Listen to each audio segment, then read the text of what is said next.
Share The Oliver in the High Castle by Jesse Schedeen Warning. Full spoilers for the episode below. Make sure to also check out our review of Supergirl's Crisis on Earth X Part 1. With Crisis on Earth X now half over, I'm not optimistic this crossover is going to live up to last year's invasion. The deeper we get into the actual meat of the crossover, the smaller and less monumental this war between heroes and Nazi doppelgangers actually feels. I'm hoping the writers have some serious tricks up their sleeves for tomorrow night, because this storyline needs something more. Crisis on Earth X Part 2 peaked pretty much immediately, what with the surprise reveal that Earth X's Prometheus is none other than Tommy Merlin. That was certainly a cool twist, and it makes you wonder why Part 1 didn't end on that reveal, rather than the far more generic, expected reveal of Dark Arrow and Overgirl's identities. Regardless, it was really great seeing Colin Donnell back in action, however briefly. And I assume this was also a way of acknowledging the popular fan theory from early on in Arrow Season 5 that Tommy was Prometheus. In a way, that theory turned out to be correct. Sadly, this episode struggled after that point. One problem Crisis on Earth X is facing is that the Earth X villains aren't quite the overwhelming threat the Dominators were. When you have a mere 3 metahumans and a small army of disposable foot soldiers, bringing the entirety of the Arrowverse to bear against them seems like overkill. The solution so far seems to boil down to never allowing the entire combined might of Team Arrow, Team Flash, the Danvers sisters and the Legends to unite against their Nazi enemies. The in-universe logic behind that is a bit questionable. I do think the climax of this episode helped rectify matters and turn the tables somewhat, but there's still a sense that we're basically seeing these heroes go through the motions before finally unleashing their full, combined might and saving the day.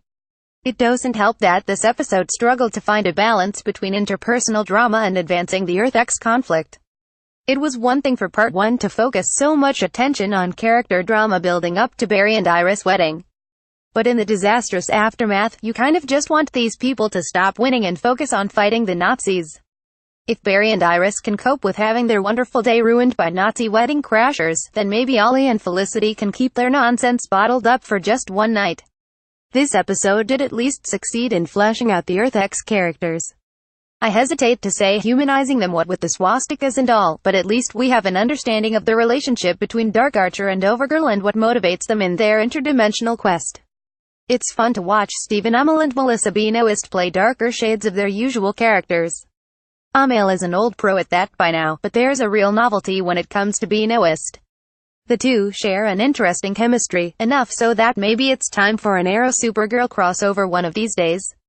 I just wish they'd stop with those stupid voice-changing masks.